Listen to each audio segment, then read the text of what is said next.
me say a special good morning to our listeners, those of you via Classic Radio 105.5, 105.9. Good Monday morning. Our viewers, GBN TV, whether you're viewing Channel 7, Channel 11, or Channel 20, good morning to you also. Our social media audience, as always, good morning and welcome. Whether you're viewing our Facebook page, or YouTube channels via GBN's webpage, or website, I should actually say. Good morning.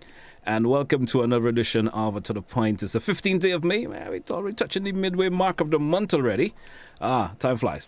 As usual on a Monday, and we have Mr. Sylvan McIntyre with us this morning as usual. And also we have Mr. Josh Hector with us this morning, joining in this morning. I'm going to suddenly let them make the introduction. Let's kick it off with Mr. Sylvan is always here. So, we'll for the introduction from him as yet. Absolutely, Mr. Hector. Well, Mr. Hector, good morning and welcome. Good morning, sir. How are you doing? I'm doing good. Last time I said good morning to Mr. Hector was the of course, Hector Senior. If Right. we could put it in that way. Yes. All right. So use Mr. Hector on the junior, but this time is Josh. Tell us about yourself. You said it's not your first time at GBN, but it's the first time I'm having you on the show here where we talk about everything that relates to safety and so forth. Tell us something about yourself before we move forward this morning. All right. Well, the aspect of myself. If there's much to say. Exactly. So I cannot tell you about myself, but the aspect of myself that is related to this endeavor here now, I'm actually a licensed psychologist. Good. All right. So, and I have a private practice at Grand and Shopping Center called Optimal Solutions. All right. I think I must visit you. Anyway, well, great. Thanks to have you here. Mr. Silva, welcome back once again. I had to make an apology last week of what circumstances you couldn't have been here. Yeah. So I had to tell the folks, and you apologize for they will be here. Folks, endeavor to sit down every Monday and listen to what we have to say, because there are folks who are just truly interested in terms of what we say on every Monday. Absolutely. So welcome back this morning. Tell me, it's been a kind of weekend in Grenada. Yes, it From has last been. week, the last 3 weeks, it's been a kind of thing in Grenada, not in Grenada, but around the world too. Tell us about the point that maybe I have missed. Right, I'll probably let you in, but let me just say a good morning, pleasant good morning to listeners, viewers, followers, where you are. And again, my apology for not being able to satisfy your expectations for the last 2 weeks. Say 3. Almost 3, Almost 3 weeks, yeah. I've had some personal interactions with some people who express their regrets. What's happening with you? We have not heard you. We look forward to hearing you. I was in church yesterday, and Mr. Dominic did say he followed and he missed this program so much and what's going on. So we are going to be back. And a few persons actually said that they follow. And you don't know the extent sometimes as to how well you reach people. So I had some limitations last week. That is not fully over, but I made it my responsibility and my duty to be out here to give that kind of a service. Having done so, there are quite a number of things that we followed through. Like now, the Asher Foundation for Road Safety, we're almost the eyes and ears of the people, looking after the traffic issues. And then from Caribbean Disaster Risk Management Solutions, the other company that I represent, we also look generally at the safety issues in general. So as we scanned the week under review, we saw there were quite a number of incidences. We had some chopping, homicide situations and so forth. And then we had this sudden death on the bus terminus. Yes. And when things like these occur, we always look at what could have been done differently, or what was done and was should have been done better, or what wasn't done. And so when we looked at the accidents that happen, again, we scan them, quite a number, and then we consult with the police, and very soon we'll be releasing statistics as to some of the areas that we are really plugging into, and some of the causes and the age levels and the kinds of people who are most prevalent in terms of the occurrences of some of the accidents that we've seen. And then we're going to drive into what are the root causes and how we are going to address them collectively with the government and with the police traffic department in particular. But as we looked at the violent exercises and occurrences where persons succumbed to injuries and they died, we always look at whether people intervened in some way, whether they tried to limit the bleeding circumstances that eventually would lead to death, and whether or not a person had respiratory challenges that they were able to clear obstructed airways and so on, and so aid in the process of them recovering. So we looked at that. And so what we recognized that despite the amount of interventions that we have by community groups, learning first aid and all of that, there's still a lot of people who are not confident in delivering that. Yes. And what we still saw over those situations where people became vulnerable, others were violent, and so the people did not have the ability and the courage to go forward and say, well, this person is bleeding profusely. There is something I need to do. Put a covering on it, tie it somewhere, and so we could limit people from losing all of that blood and eventually losing a limb or losing their life. And we saw that there was that limited intervention where that is concerned. We speak at length of that most times. Yes. To past for the last year and so forth. We spoke about a lot, quite a bit on that. About that. Yeah. And to kind of close it narrowly, we looked at the incident on the bus terminus, and on previous programs there was one incident at the bus terminus, and we examined the response by the bus terminus authority and bystanders. What did they do? We examined and figured out whether or not a person who collapsed suddenly may have respiratory disorder, or they may have maybe a stroke, or maybe some situation where they might be gone into a heart attack. And sometimes these situations are sometimes temporary, and if they are treated immediately, they can recover. But if not treated quickly, it could lead to fatalities. And it also caused us to look into whether or not places that deal with mass transit on a day-to-day basis, whether they do have what you call AEDs, automated external defibrillators, where someone who collapses, you can rush to them and you can give them a jump start by placing this automated defibrillator, because when somebody collapses, a couple of things will happen. It's either their airways obstructed or the heart has some restriction where it could not have functioned, and a defibrillator will get the heart started. So places like a bus terminus, the airport, the ministerial complex, places where a lot of people move around, a defibrillator should be posted in those areas. And I don't think we saw that happening, so it leads us to examine whether or not the bus terminus does have one and people trained to use it. And the other thing, did we see bystanders moving forward, trying to assist, releasing the restricted clothing around the neck, the waist, the legs, the ankles, etc., removing shoes and all that, and people checking for breathing or circulation happening.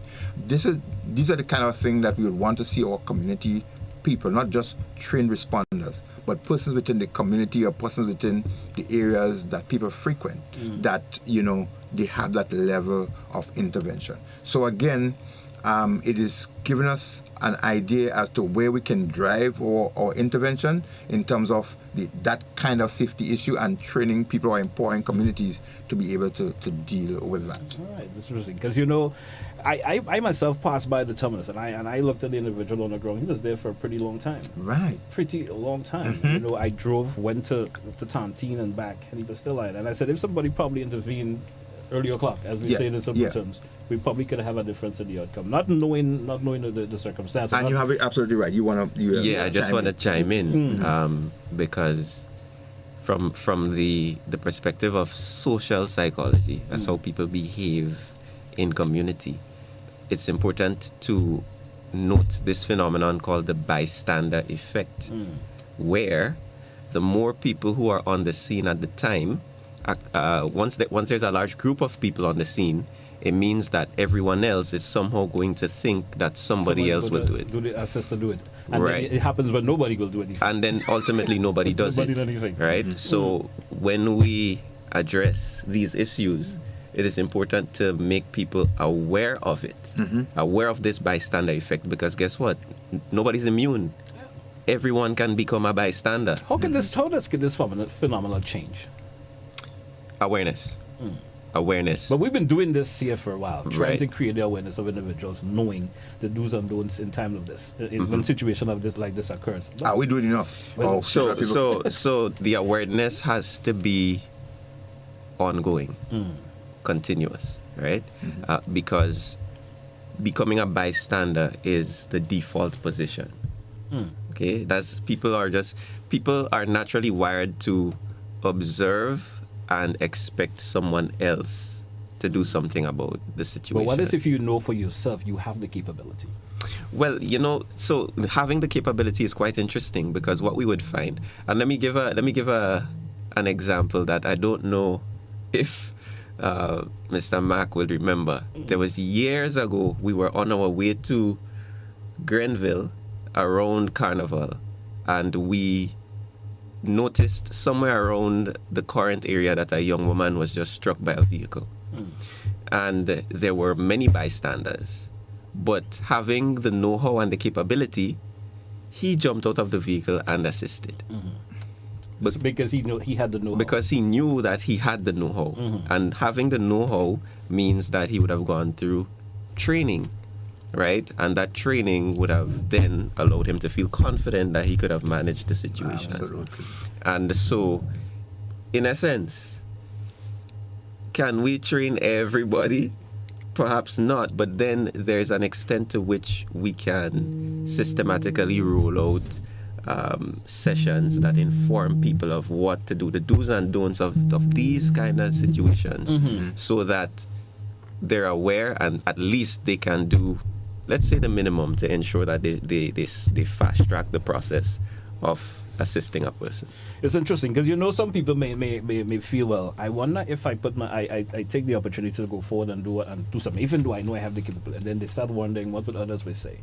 You understand? I mean, that's where the psychological part of this comes in. You may think maybe if I try to assist, people may start wondering, do you know what you're doing? In layman terms, how regular people think. I wonder if Mr. Sylvan know what you're doing. And then start having, because someone may say that in the crowd. Imagine somebody say that, I wonder if you know what you're doing. Yeah. And it triggers a different vibe in terms of wanting to assist, because you start thinking, if I go to do this, maybe I have training, or my training may be limited to an extent. But I think if I could do this, it may make a difference. Yeah. You know what I mean? I mean, there's another side to this, whereas the person who makes that move, based on the people who are standing, the person who makes that move has to know what he's doing. Okay, that's another. I agree. You're not going to do something if you have limited idea what's happening. Correct. So there's that as well. So, and there's another component, another side to this, and what Mr. Hector just raised in terms of can we train everybody, and what you did ask, what we're doing here on the program and providing information, is that sufficient? Are we doing enough? But it has to start somewhere, and that's a beginning. But we need more of it, where people can become more empowered, more knowledgeable, and so we're hoping that we could come around that curve where more persons feel empowered to do it. So when I teach classes, I would say to people, we cannot have everyone at the same level.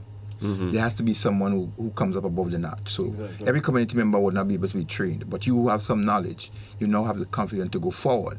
But then we have to have the basics, and then we need to have advanced people. Okay. So we are inviting and encouraging business entities and establishments to have people trained beyond just the basic, so they can become the leaders of the processes. So you have more people positioned strategically around country, where if something happens, whether you're in your business place or otherwise, you know that you, like he said, I jumped out of my vehicle because I know I can handle a situation. If somebody is next to one of the stores, they down at the Foodland or someplace, and they understand something happened, immediately they will jump out. Because they know I know I can handle I know about this, then I need to go check it out to assist. But the average person, as you said, the bystander issue, people just lay back, they may take their phones, take pictures, etc., rather than trying to step forward. I mean, and that's typically the norm these days. Someone would pick up their phone and take a video before they try to do an offer assistance. You understand? And interesting, because even though training has been offered sometimes, it depends on the individual of wanting to learn what is happening. Yeah. Some people come get the opportunity and they just come to it because they get the opportunity to come to it. And then they leave, and then you find they never get the opportunity. Not only that they get the opportunity to practice, but even though the opportunity comes around to practice, they still have a level of holding back for some reason or the other. And then it leads back to what we were saying earlier. Programs like this, we may not sometimes be capturing the audience at a particular time. You understand? Who may have a deep interest in this. They may be at work. May not be able to view this right now, or they may not have the radio on to listen to what we're saying right now. So maybe we could probably talk to management, have a rebroadcast. Of course. And the final angle I wanted to touch on this, which is going down Mr. Hector's forte, is that the psychological and the psychosocial aspect, or the psychosocial component of it, is one of the areas that is grossly lacking. So when you have traumatic situations like these, quite a number of people get affected, and they're not treated, and they're not maybe aware that they need some level of treatment. And this is why the awareness of the experts in terms of understanding, we had all these homicides people releasing their anger and causing the death of another, they would need some psychosocial help. And the relatives, outside of the victim, you have two sides who would need those kind of help, those kind of a psychosocial intervention that sometimes people just take for granted. A situation has happened, they deal with the victims, people grieve over the situation, there might be a perpetrator, there might be a criminal, and that person goes to court, he goes to prison, and that seems to be the end of it. So we want to be able, through programs like these, to cross that, where people begin to understand that the psychological aspect of things and the psychosocial intervention, it has to become a more prominent feature of our society and what we do. All right.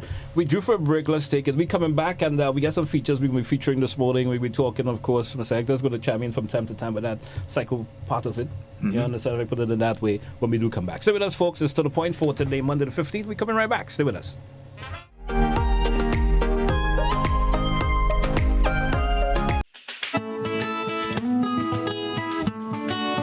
Do you know, when you play the games of the National Lotteries Authority, you are supporting sports, culture, and nation building in Grenada, Carriacou, and Petit-Macnic?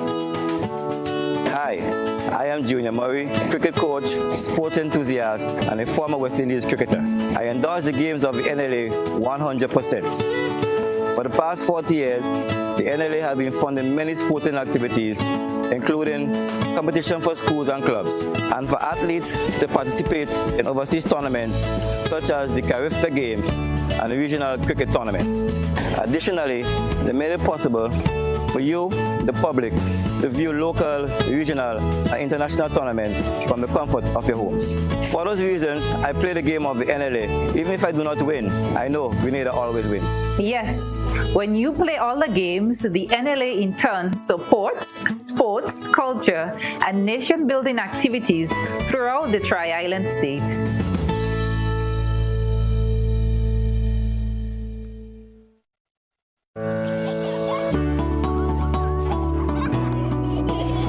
The children are growing up so fast.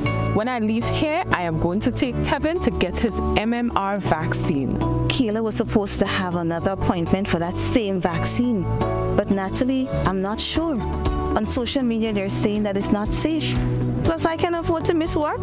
Girl, the vaccines are safe for decades. They protect our children. You got vaccinated, and I'm sure you're all right. Yes, but these diseases aren't out now.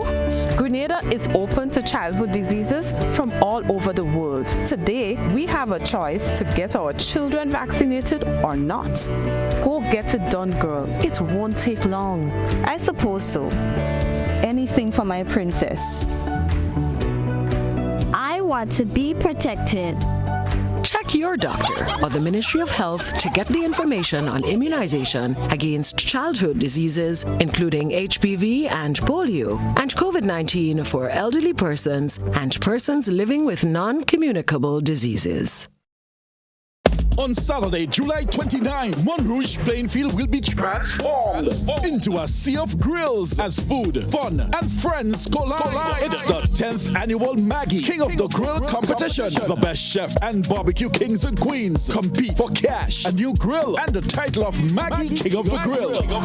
Come savor the flavors. Try to bust the ice cold bar and let the kids have their way in the bouncing castles, pony rides, slides, and games. Try your hand at dominoes or the beer and leg competition and win instant cash. Come 7 p.m. you go stateside to enjoy performances from top local acts. It's a whole evening of fun at the Maggie King of the Grill, Saturday, July 29 at the Montrouge Plainfield. Gates open from 12 noon. $10 get you on the inside. Powered by Maggie, Hot 98, and GBN Television.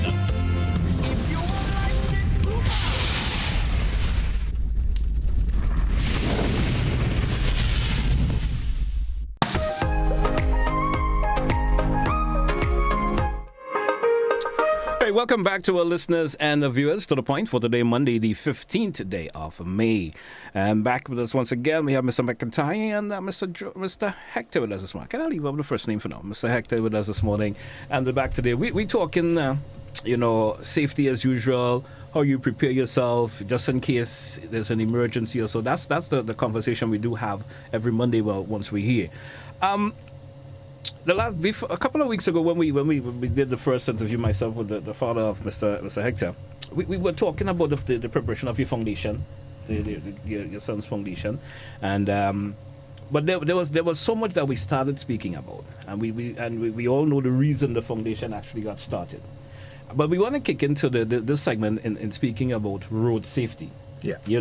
And in terms of, some of the things that we as pedestrians, even drivers on the nation road, should adhere to. Mm-hmm. And, there are sometimes things that we miss. And when I say we miss, we're talking about the signs that dictate how we drive. Right. Individuals walking, signs that we should be paying attention to. Tell us about that, Mr. McIntyre, from your point of view. Yeah.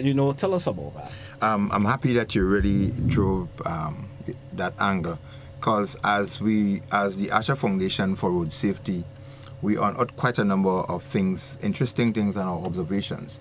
And what we figured out that there are quite a number of signs along our roads, and not many of them speak about road safety. You will see coming up in some of the clips that we have, there are some that have even been erected, they're not well maintained, and they're not conspicuous. They are sometimes placed in inconspicuous places, or sometimes they are not well maintained. So the writing and so on, the wording on them, the messages are not well captured. And in other cases, you would see this is one of the signs there that says lollipop crossing, and you realize it is not really visible. You can't see it, right? So on that stretch of road, the Morris Bishop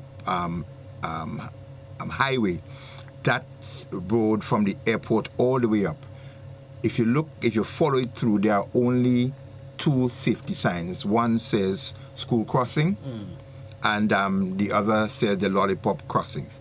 There are no other signs that we have observed that says drive in this particular way and so forth. So our foundation will be seeking to have some more safety signs established along the Morris Bishop. How important is these signs of this nature? It is really critical. People say that we are not a reading public. People don't read a lot.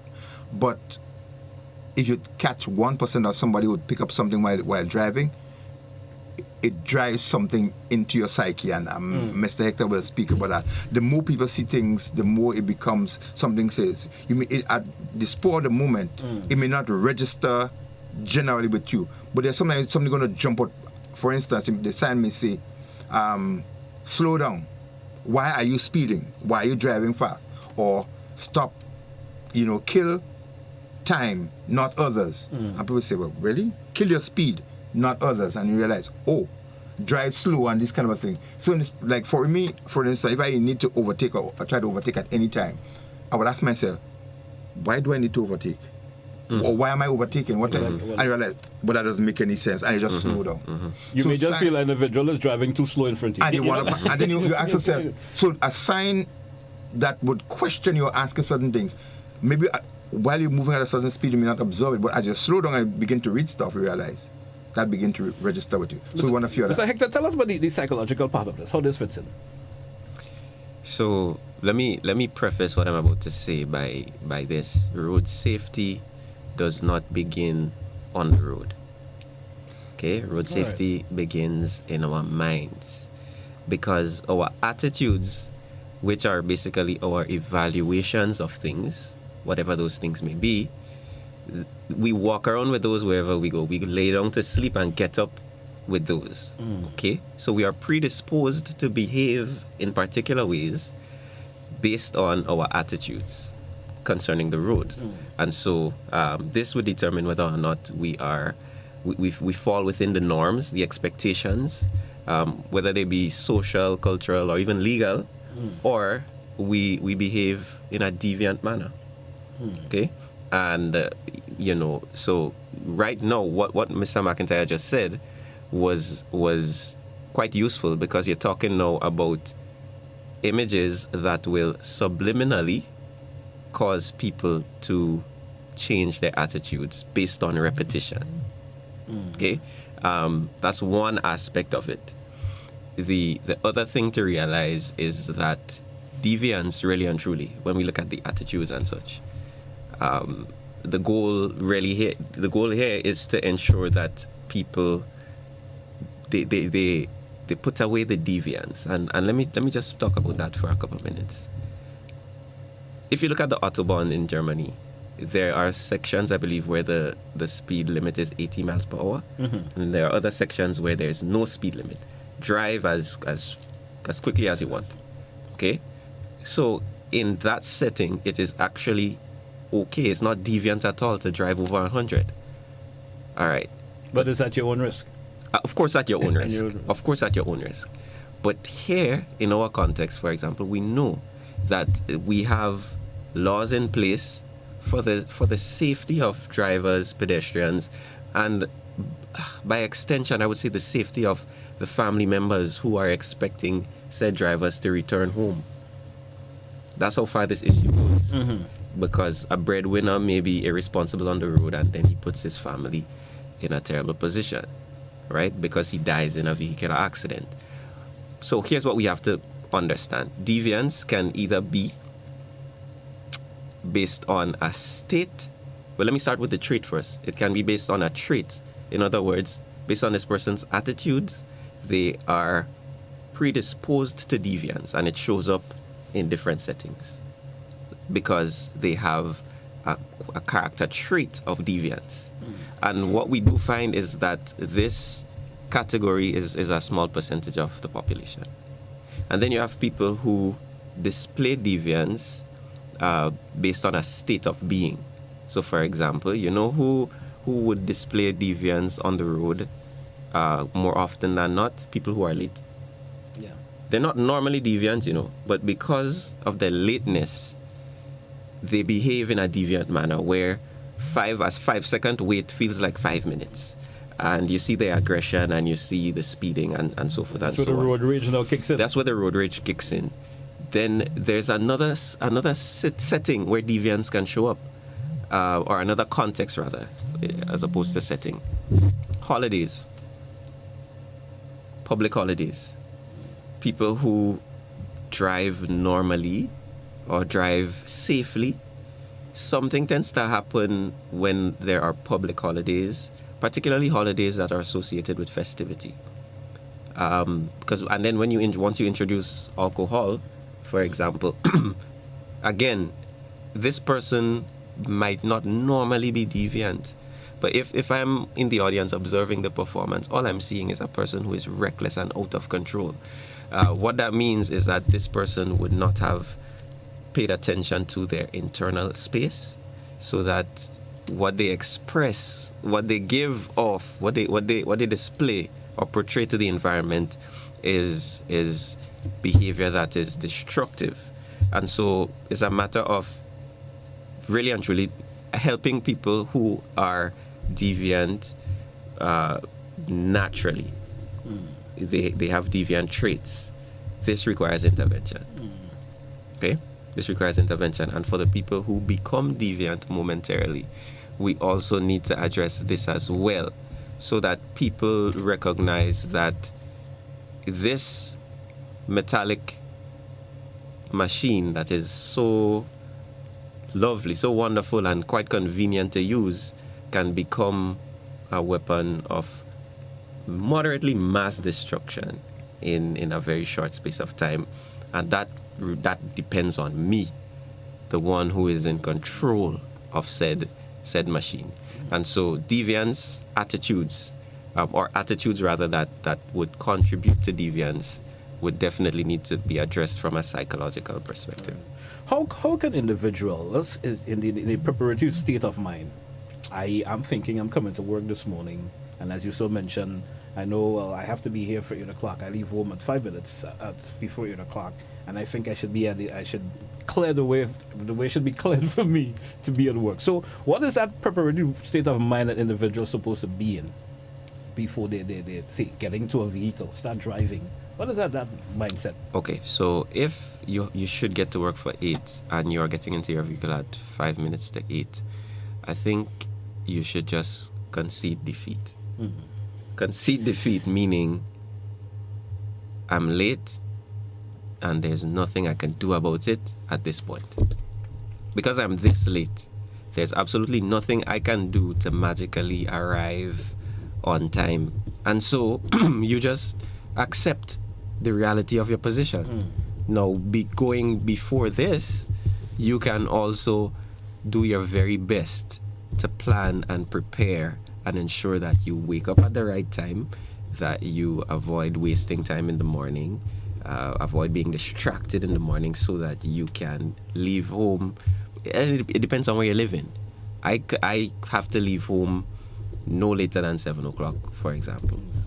Even though I live in Monjalu, I have to leave home no later than 7 to arrive in time without speeding. Like for me, I live in River Road. It takes me 5 minutes to get here. Right, good for you, right? For me, it could be less, depending on traffic's at time. Could be less than 5 minutes. I drive here, it takes me less than 5 minutes. So I know I could leave home 8:30. I have to come to work for 9, which gives me ample time. You understand? So time management is critical. And I'm also an individual, just hate to be late. You understand? Right. I always like to make sure I have a 20-25 minutes head start of anything I need to do. That's how I've trained myself mentally for years. Correct. I'm at work 20-25 minutes so I can relax. You understand? But not everybody will develop that discipline, if you want to put it in that particular way. Not everybody will develop that discipline in terms of what to prepare their minds before they will work. Yeah. So JT, I came up with something in terms of that time management issue, and that lack of time management leads to speeding. So what I came up with is that speeding gets you there quicker. It doesn't get you there on time. It gets you there quicker, but it doesn't get you on time. That's interesting. And what speeding also does, it also creates death, injury, damage, expenses. Because you try to get there, and you will get there, you will get somewhere quicker because of speed. But if you're already late, you will not get there on time. I agree. I agree. So that aspect of the psychological preparation that Mr. Hector is alluding to, that is critical. And we're seeing that happening quite a bit. People, as he said, call it a done deal. It's lost. Yeah, correct. If you realize that you're supposed to leave at 7:30 and you're now 7:35, tell yourself you will be 5 minutes later. Exactly. Don't try to make it up. You will get somewhere quicker by speeding. It doesn't mean that you'll get on time. It does mean that you'll get to where you want to get at the end, but you will get somewhere. You'll either get to your debt, get to somebody's debt, get some cause, but you will get to somewhere quicker. Okay. Does that make sense? You like man? Yeah. Most definitely. It's interesting. We drew for another break. Let's take it. Then we come back and chat some more. Stay with us here. It's To The Point for today, Monday. We're coming right back.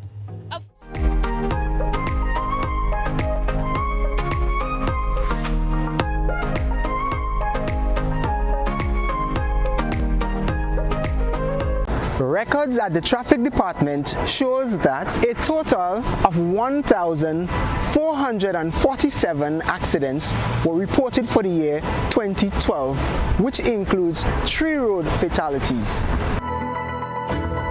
2,946 accidents were reported for the year 2022, which includes 8 road fatalities. This is a significant increase of 104%. This is alarming.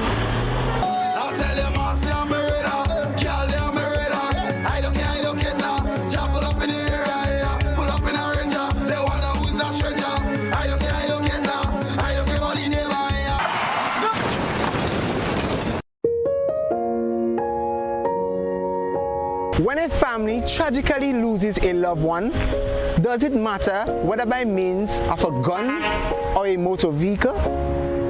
To avoid accidents, drivers and pedestrians alike must exercise extreme caution when using the road.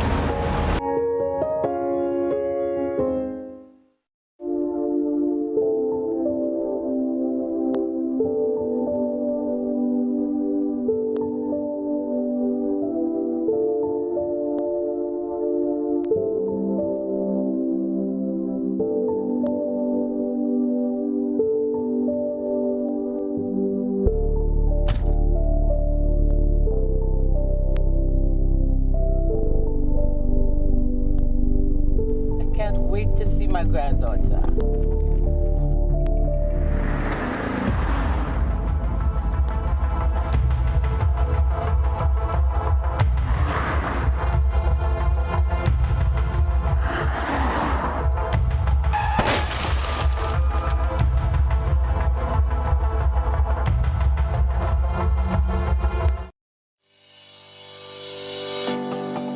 You know, one day I woke up and, you know, they painted a set of pedestrian crossing all along the streets. You know, nobody told us how to use that thing properly. I know how. You're serious? Every safe, good driver knows about these things. As a driver, you have to be very attentive. You know you're coming up close to a pedestrian cross, you start slowing down immediately, looking to see if there's any pedestrian on the side getting ready to cross. If there is, you stop on the line that is a certain distance before the crosswalk. Then you would see the pedestrian put their hands out, looking directly at you, indicating that they are going to cross. And only when you have come to a complete stop, that is when they will quickly and safely cross to the other side. And then you continue happily on your journey. Stop, look, hand out, eye contact, wait for pedestrian to cross. Then you happily continue on your journey. This message is brought to you by this group of insurance companies, the Traffic Advisory Body, and the Traffic Department.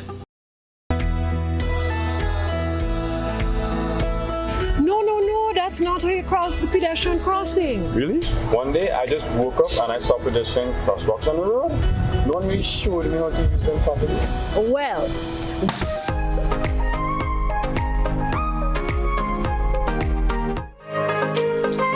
Welcome back, listeners and viewers, to the point for today, Monday. We have Mr. Sylvan McIntyre, and we have for Mr. Hector this morning. I wanna chime in on something with Mr. Hector before we continue this morning's. Yeah, also your phone calls is also will be welcome to our viewers and listeners out there. See the phone is going, but we will entertain you shortly. Mr. Hector, something I want to talk about. There's individuals, road users per se, who will put up that resistance from time to time in terms of when they drive, things they do on the road, and stuff like that. From a psychological point of view, what tell us about that? Why people put up that particular resistance? So in social psychology, we've actually named that, well, the resistance you're describing, it is associated with something called reactance theory, where once people feel like their freedoms are threatened, they do the complete opposite. So, for example, if you see a sign that says don't walk on the grass, more often than not, you see a track going through the grass where people are walking right next to the sign that says do not walk on the grass. This is a fact. Yeah. This is a fact. Correct. Right? People who are naturally deviant, that is, they tend to want to always do what they want, and messages that suggest the opposite. The law, for example, is a message that has been well established however long ago, right? And so somebody who behaves in this way, sometimes they actually know they're breaking the law. And many times they actually know that they are breaking the law. But to be deviant says nobody is going to tell me what to do. I must always do whatever I please. Some may say I want to follow my own path. Correct. Whether it endangers myself or my community, right? And that is a challenge that can be addressed, of course. Now, here's the reality.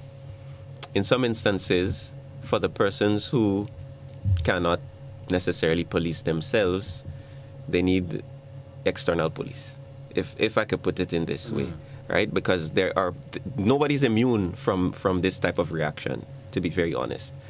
I could eat the same thing for lunch every single day because I choose, until you tell me to eat that thing, and I'm going to automatically pick something else, right? So even the people who are falling, I don't want to say victim, but the people who are being impacted by this unconscious process need to be made aware of it so that they do not resist for resisting's sake. Do you think people are unconscious about themselves? Let's say for an individual, you know of the individuals who drive on the nation's road and for some reason they cannot go under 50 miles per hour. Right. They just can't. Is it a level of not conscious of what they're doing? Or if they do have a level of consciousness but just feel they just have to do that? Does it go back to the same thing you were saying before?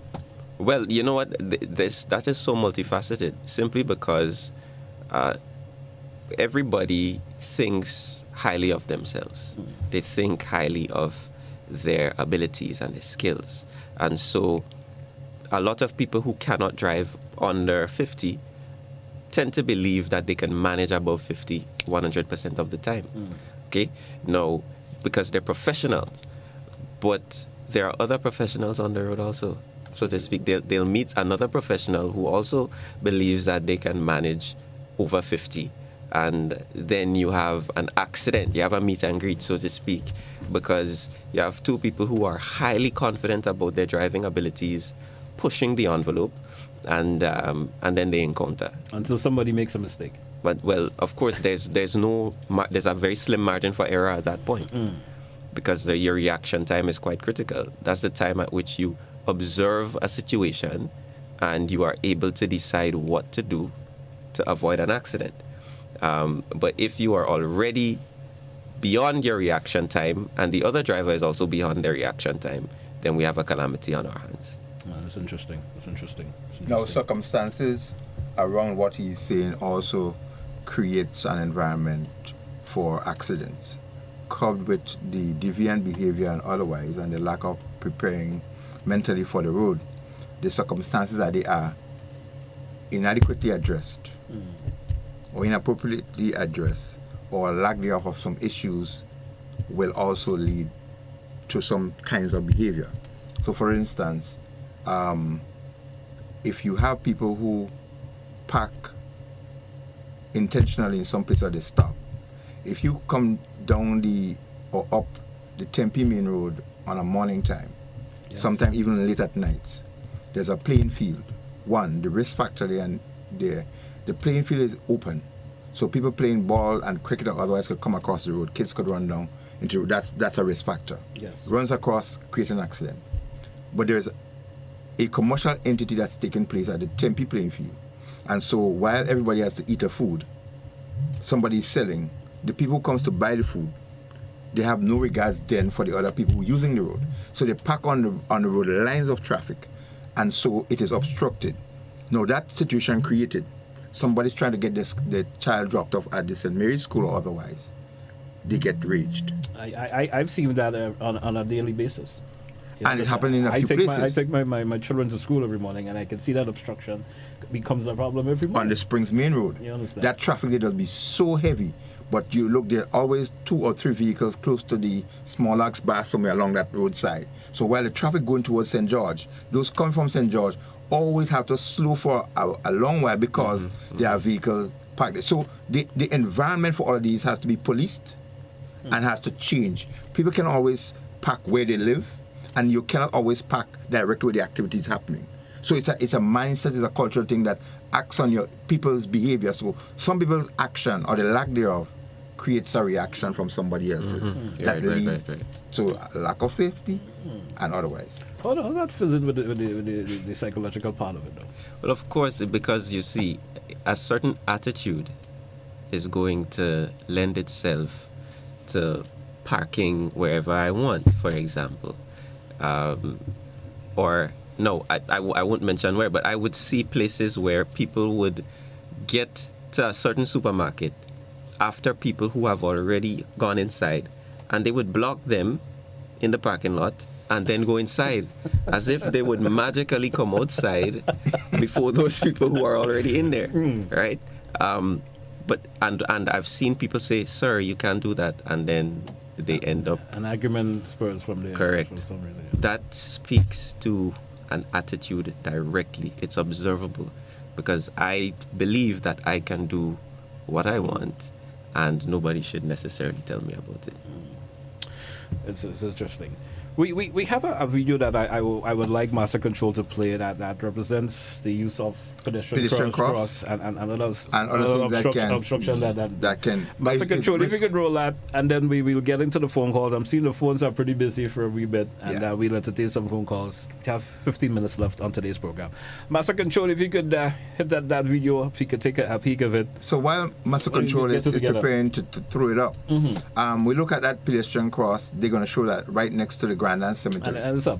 And there we go. What can you see about this? The pedestrian cross leads directly to a garbage bin. So it is creating some level of risk. It is creating some level of anxiety and anger to some people at a time when they want to cross, and then some vehicle or persons right there trying to drop things off. So it says... Think about the mind of the individual thinking now. If I'm going to go across the road, I'm going to be going into a garbage bin. That's it. So I might avoid this. Exactly. So they try to probably cross. To go down the street a little lower, where you're no longer on a pedestrian. And we're going to get a feedback from some people, because they're going to say, I never really checked that out. So now we're seeing the issue that people, and the pedestrian cross in most places, they're not well painted. They would be painted for a while. They don't, and at nights, the paint itself is not very reflective. So some at nights you don't see them, and they'll paint the humps. So these create road risk factors, and we are about saying that more thoughts need to go into these things. When signs are created, I will show you next week, I guess, where some signs are placed behind bushes, or the bush grew and covered the sign and nobody would remove it. That one close going down the lane after you leave the Anglican High School. Ministers pass, police pass, everybody drive down there. If you look at a sign that is placed there, it's the trees grow and they cover 2/3 of it. Now we look at a pedestrian crossing right there. What we see here? A sign that says, slow down pedestrian crossing. A truck is parked right there. Under the sign, the same thing Mr. Hector was saying, that thing that you tell people they should not do. That's what they do. It's a place, according to law, you should not be parked. There you see this vehicle parked right under that, obstructing the view of people who may not know that there is a crossing somewhere. It is marring the vision to see that there's a safety issue. But that's where the psychological part comes in, because an individual will feel, if I continue to do something for a lengthy period of time, I'm not told that it's wrong to do it, or even though I know it's wrong, but the law doesn't step in and tell me, well, I should not do that. So I'm thinking it's okay because I was never told to stop doing it. You understand? So I've been doing it for the last 5-10 years. You understand? Yes. So now it becomes a norm for me. Even though I know on a personal, I shouldn't really be parked here, You understand? But I continue to do it for whatever reason. And then now it becomes a problem. Because, when things tends to get to fester for a while, there's nothing more you can do. It's spoiled.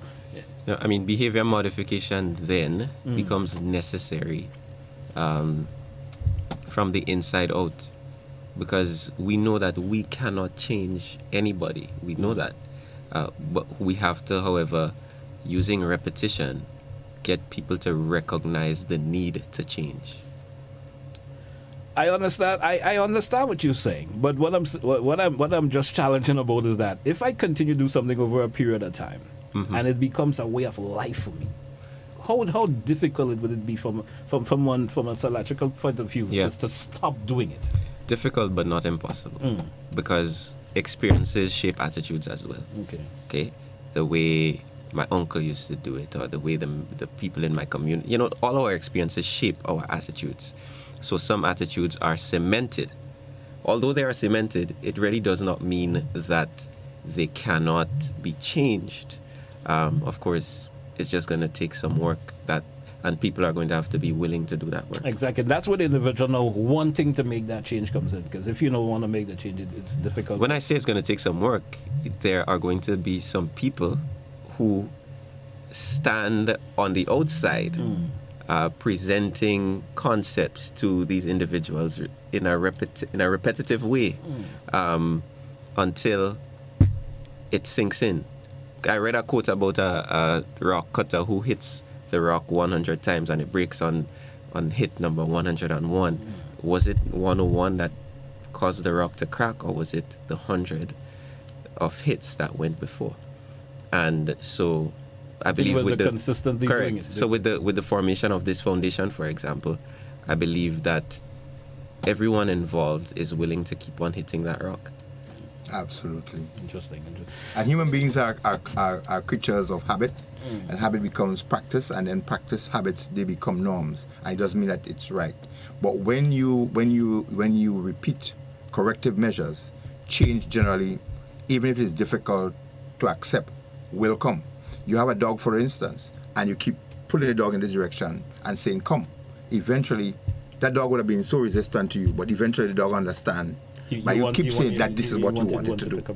So we have to keep, and as Hector said, you're absolutely right. Asha McIntyre Foundation for Road Safety will pound the issues until we are able to see changes happen more. And as I said before, we are going to be bringing back the statistics. We're going to be bringing back, for instance, now, what we are seeing, people more than ever before, they're beginning to put the hazard lights when they are approaching a pedestrian cross and people are crossing. That was a thing that was not happening very frequently. People sometimes did not want to stop, or if they stopped, you didn't know that somebody actually... So what we see drivers doing that, we hope they can do more.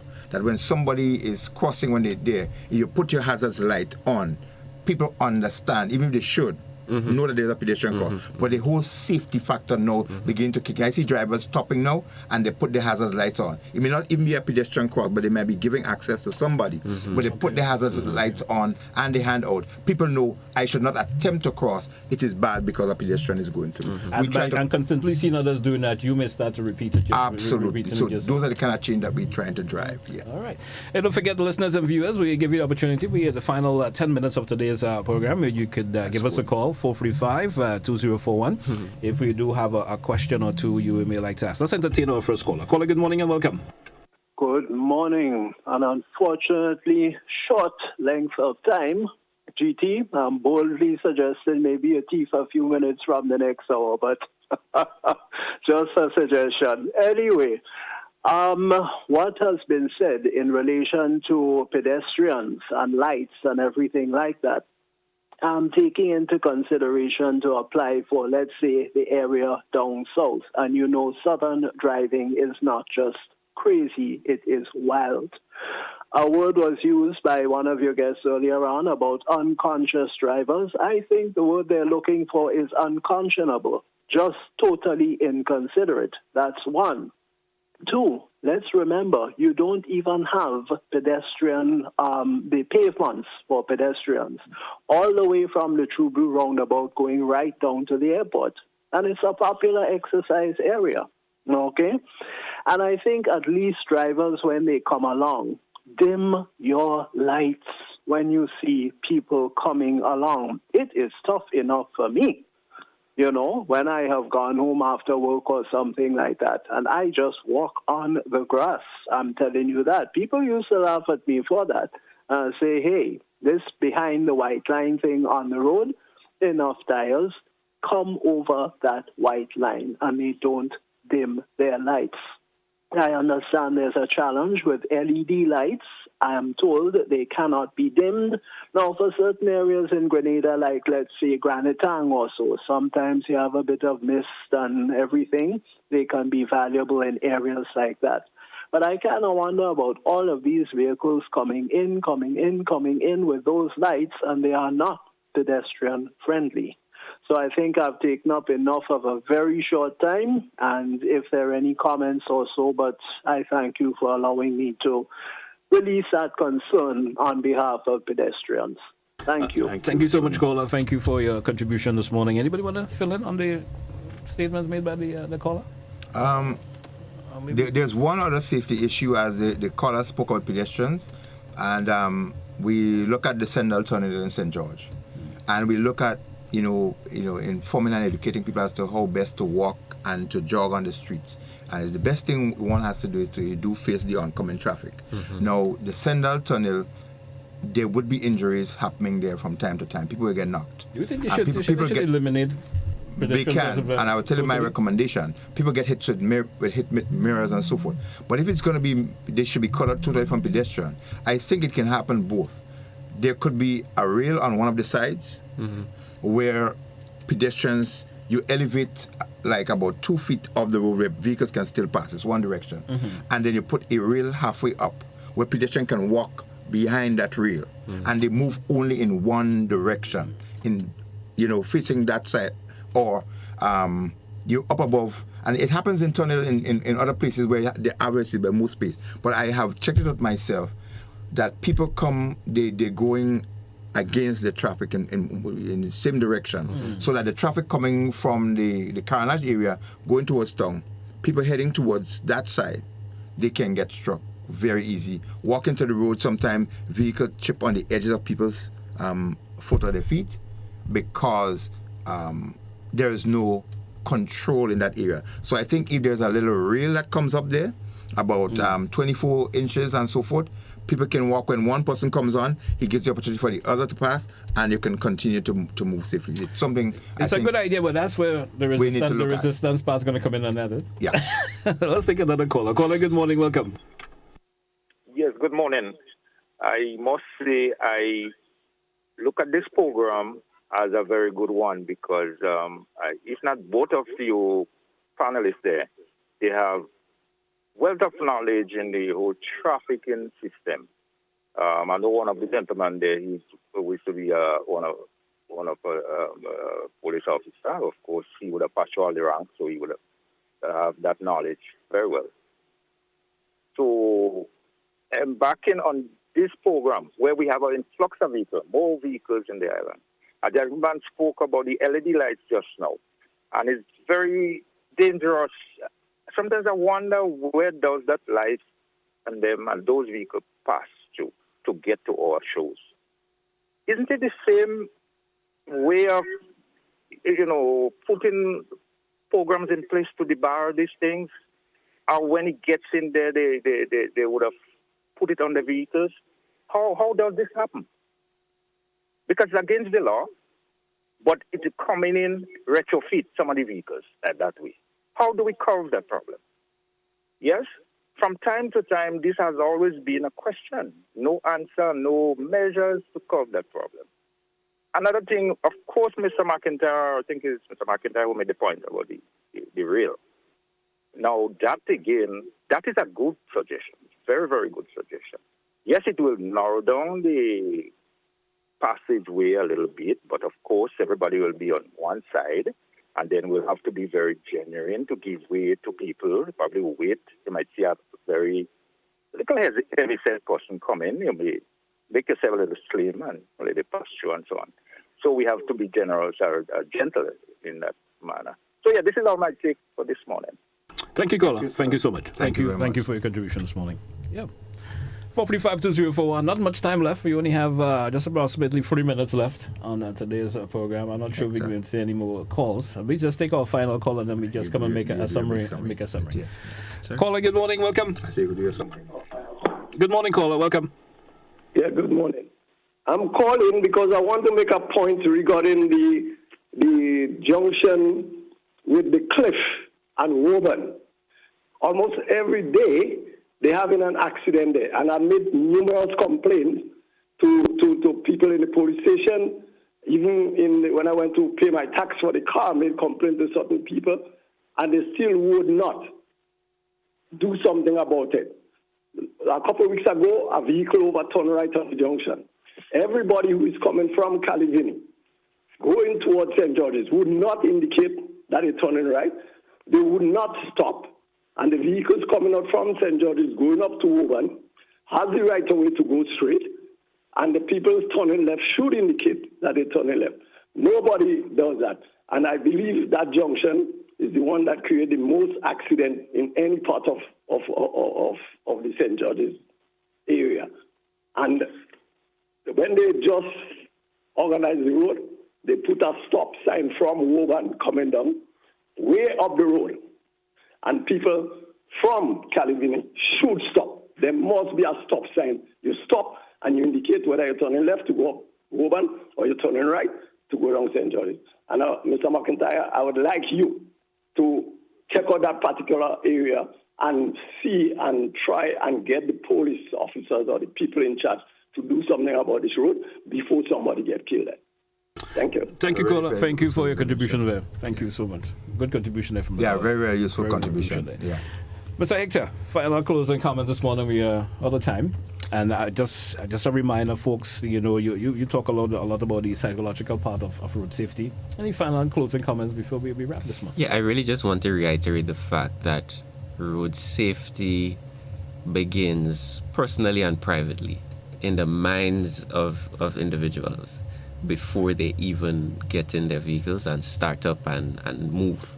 And so it's important for everybody to introspect honestly and to conclude whether or not they have attitudes that would cause them to behave irresponsibly while using the roads. Not just the drivers, some pedestrians as well can also act irresponsibly. And, in doing so, what we are really doing is not just protecting ourselves, but we are protecting the well-being of our families as well. We are protecting each other. This is a communal space that we ought to use in a manner that is respectful. We ought to make sure that we do nothing that is harmful to self or to others at any point in time. Further to that, but actually not even further to that, I don't think there's much more that I can say given the time that we have now. Just to encourage people to be mindful of themselves. First of all, we have to be good in order to do good, because we are human beings and not human doings. All right. Any closing from you, Mr. Sylvan, this morning, or are we going to leave it like that? I just want to advise everybody to be safe, be attentive to road signs, and those who have responsibility for ensuring that people do what they should do. The whole aspect of maintenance and follow-through is critical, and law enforcement has a big part to do with it. And it's not only for police officers. Everyone in road safety is a law enforcement person. All right. I want to thank you both for being here. Mr. Hector, I hope it wouldn't be, so we could have you back again. Sure. Encourage him. No, I will be. One time permit. You will be back again. I will be. All right, great. So I want to say thanks to both of you once again. Interesting program this morning as always, and best wishes to everyone. Thank you very much. I want to thank our listeners and viewers also. Thanks for being with us this morning. Those who contributed, whether it was via phone calls, your comments, thank you so much. Be good to yourself and others, as I always encourage. Have yourself a great day. That's what we wrap up To The Point for today.